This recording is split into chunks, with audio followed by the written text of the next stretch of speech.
कैसा ये इश्क है।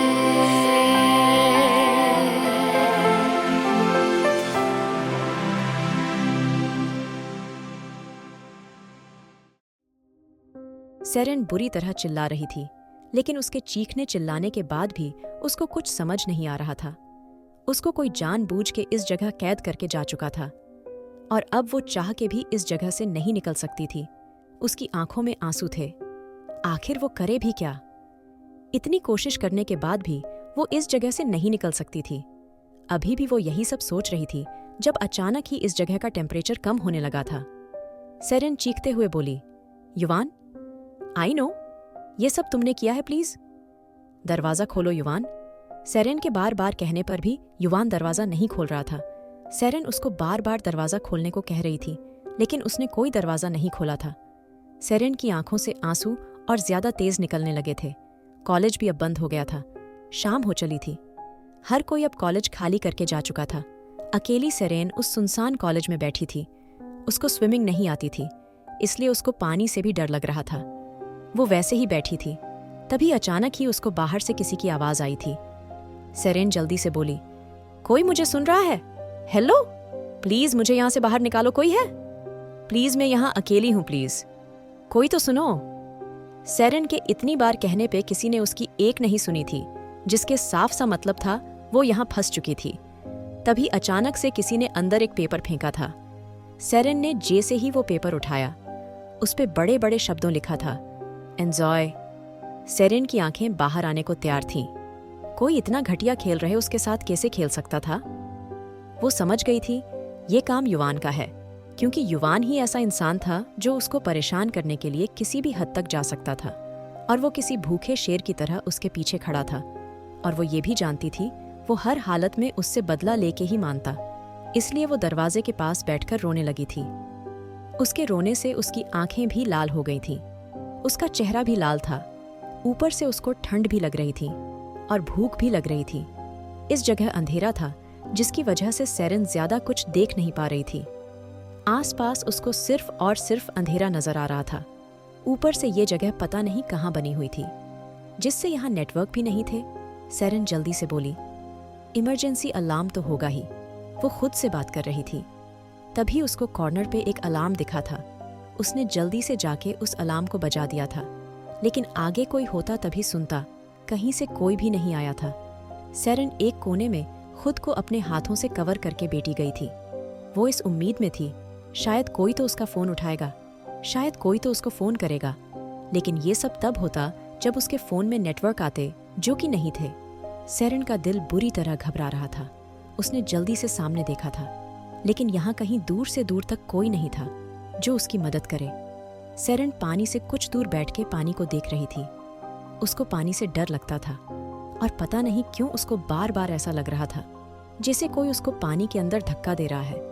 वो बार बार आस-पास देख रही थी, लेकिन दूर से दूर तक कोई भी नजर नहीं आ रहा था। उसके लाख कोशिश करने के बाद भी उसके फोन के नेटवर्क नहीं आए थे। वहीं दूसरी तरफ रिद्धिमान अलियाना के घर के बाहर पिछले 1 घंटे से इंतजार कर रहा था।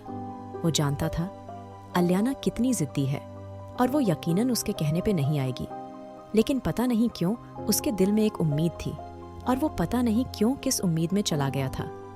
अभी कुछ देर गुजरी थी जब राठौर मेंशन के दरवाजे खुले थे, और उसकी आंखें अंदर से आती एक खूबसूरत अप्सरा पे ठहर सी गई थी, जो इस वक्त बहुत ज्यादा खूबसूरत लग रही थी। अलियाना धीरे धीरे चलती बाहर आ रही थी। वो एक गहरी हरे रंग की ड्रेस पहने हुए थी, जो सिल्क या सैटिन के मुलायम कपड़े से बनी हुई थी, जो हल्की सी चमक के साथ उसकी हर मूव को और भी निखार दे रही थी। इस हरे रंग की ड्रेस का शेड उसकी रंग के साथ एकदम मेल खाता थी, जैसे वह किसी हरे भरे बगीचे की तरह ताजगी और सुंदरता से भरी हो। ड्रेस का नेकलाइन वी शेप में थी, जो उसके गले को खूबसूरती से उभार रही थी, और कमर पर फिट होकर उसका स्लिम और खूबसूरत कमर रिद्धिमान का ध्यान अपनी ओर आकर्षित कर रही थी। उसके गले में एक शानदार डायमंड और एमराल्ड जरा हुआ नेकलेस पड़ा था, जो उसकी ड्रेस के रंग को और भी हाईलाइट कर रहा था। कानों में छोटे डायमंड और एमराल्ड स्टेड ईयररिंग्स थे, जो उसके चेहरे को चांद की तरह चमका रहे थे। हाथ में एक बारीक डायमंड स्टडेड ब्रेसलेट थी, जो बहुत ही एलिगेंट थी, और उसी के मेल खाते एक एमरल्ड रिंग से उसके हाथों में और भी निखार आ रहा था। रिद्धिमान, जिसने कुछ ही देर में अलियाना को ऊपर से नीचे तक अच्छे से ऑब्जर्व कर लिया था, वो इस वक्त उससे नजर नहीं हटा पा रहा था। ऊपर से उसकी ड्रेस से मेल खाती उसकी ग्रीन आइज भी पता नहीं कैसे खुद को कंट्रोल कर रहा था। उसका बस चलता, वो अलियाना को इस दुनिया से छुपा के बहुत दूर ले जाता, जहां सिर्फ वो और अलियाना होते। वो किसी को अलियाना इस खूबसूरती को देखने का हक सिर्फ उसके पास था। रिद्धिमान ने पलकें नहीं झपकी थी। वहीं अलियाना अब गाड़ी के बाहर खड़ी थी और जैसे उसने हाथ हिलाया, रिद्धिमान ने दरवाजा खोल दिया था। तभी अलियाना उसके पास आ गई थी और अचानक ही उसके अंदर से आती सॉफ्ट जैस्मीन और रोज की खुशबू से जैसे रिद्धिमान के अंदर एक अजीब सी खुशी भरती थी। वहीं अलियाना का ध्यान रिद्धिमान पे पड़ा था तो उसकी आंखें भी जैसे बहक सी गई थीं। वो एक गहरे नेवी ब्लू सूट में था जो उसकी मजबूत और शार्प बॉडी को पूरी तरह से उभार रहा था। उसकी हर हलचल को एक अजीब सा ऑरा था जो उसकी शाही अंदाज दे रहा था, जैसे वो कहीं का राजकुमार हो। सूट का कट पूरी तरह से कस्टम फिट था जो उसके कंधों को चौड़ा और चेस्ट को मस्कुलर बनाता था और उसे एक परफेक्ट स्मार्ट लुक दे रहा था। उसकी हर एक मूवमेंट में एक शान और कॉन्फिडेंस झलक रहा था। उसके चेहरे पर हल्की सी सीरियसनेस थी जो उसके रग्ड और मस्कुलिन लुक को और निखार रही थी। उसकी आंखों में गहरी और आकर्षक चमक थी जो किसी को भी अपनी ओर खींच सकती थी। उसके परफ्यूम को अलियाना अपने अंदर उतार रही थी। उसके अंदर से वुडी खुशबू आ रही थी जिसमें बर्गमोट और ब्लैक पेपर के टॉप नोट्स थे।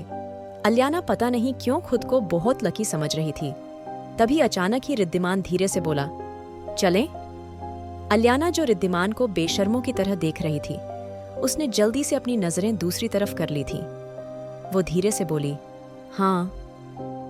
अब वो रिद्धिमान से नजरें चुरा रही थी और रिद्धिमान खुश था क्योंकि अलियाना का उसको देखना उसके अंदर एक नई उम्मीद भर रहा था। और फिर रिद्धिमान बड़ी ही शार्प ड्राइव करते हुए गाड़ी को हाईवे पे दौड़ा रहा था। रिद्धिमान को देख के अलियाना धीरे से बोली, हम हेल में जा रहे हैं? अलियाना की बात पे रिद्धिमान गहरी सांस लेके बोला, तुम जानती हो ना, तुम्हारी बातें नॉर्मल इंसान की बस की बात नहीं, इसलिए डायरेक्ट बात करा करो, घुमाया करो। रिद्धिमान की बात पे अलियाना आराम से बोली, जिस हिसाब से तुम गाड़ी चला रहे हो उससे मुझे लगता है हम हेल में ही जाएंगे क्योंकि हेवन वाले काम हमारे हैं। नहीं, अलियाना की बात पे रिद्धिमान के चेहरे के अजीब सी मुस्कान थी। तभी अलियाना बाहर चांद को देखते हुए बोली, हम कहाँ जा रहे हैं? वो बहुत एक्साइटेड थी। आज इतने साल बाद वो ऐसे बाहर जा रही थी, वो भी किसी और के साथ, क्योंकि वो जानती थी जब वो 7 साल की थी उसके डैड हर रोज उसको बाहर ले जाते थे। उसको बहुत शौक था घूमने फिरने का, इसलिए जिहान उसको कहीं ना कहीं ले जाता था। सारा हर बार जिहान को सुनाती थी, वो उस पर गुस्सा करती थी। अभी अलियाना को पढ़ने के ध्यान देना चाहिए, एडवेंचर के नहीं। लेकिन जिहान की जान बसती थी उसकी बेटी में और वो अपनी बेटी को हर बार कहीं ना कहीं ले जाता था। लेकिन उसके बाद तो जैसे अलियाना बाहर जाना भूल गई थी। वो सिर्फ अपनी कंपनी में जाती थी और घर आ जाती थी। आज तक वो खुद का अवार्ड लेने भी नहीं गई थी और बाहर जाना तो उसने जैसे छोड़ ही दिया था। उसकी आंखों में नमी आने लगी थी। तभी अचानक से उसको अपने हाथ पे किसी का हाथ महसूस हुआ था और उसने खुद को कंट्रोल करके सामने देखा था। अलियाना धीरे से बोली, हम कहाँ जा रहे हैं?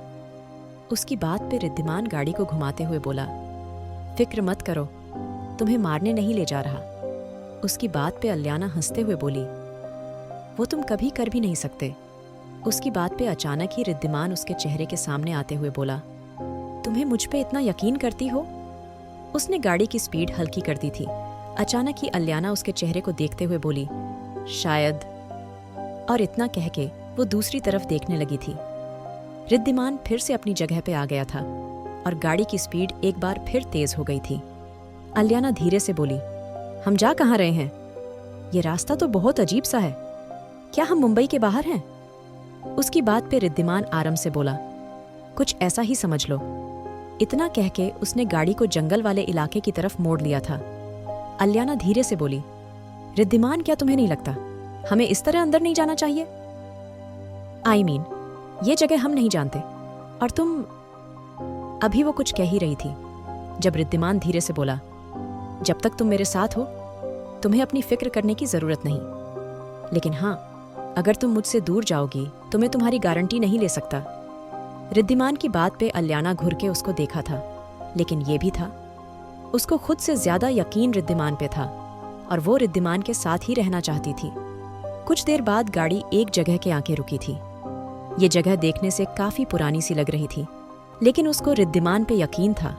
और फिर रिद्धिमान ने दरवाजा खोल दिया था और उसके दरवाजा खोलते ही अल्याना भी गाड़ी से उतर गई थी। रिद्धिमान ने अल्याना का हाथ पकड़ लिया था। वो उसको लेके साथ चलने लगा था। अल्याना रिद्धिमान के साथ साथ चल रही थी। तभी वो उसको लेके लेक साइड आ गया था, जहां हर तरफ कैंडल की रोशनी थी। आसपास काफी सारी कैंडल पानी में चमक रही थी। खूबसूरत फूलों ने इस जगह को ढका हुआ था। वहीं दूर कहीं से मुंबई शहर नजर आ रहा था। अल्याना हैरानी से बोली, क्या हम किसी पहाड़ पे हैं? उसके कहते ही ठंडी हवा ने उसके अंदर एक ठंड सी पैदा कर दी थी और वो रिद्धिमान के और ज्यादा करीब हो गई थी। रिद्धिमान उसकी तरफ इशारा करते हुए बोला, पहले डिनर कर ले। रिद्धिमान की बात पे अल्याना हैरानी से उसको देख रही थी। आखिर क्यों लेके आया है रिद्धिमान अल्याना को यहां? की करेगी आखिर सेरेन? जानने के लिए सुनिए the mafia boss, unwanted wife.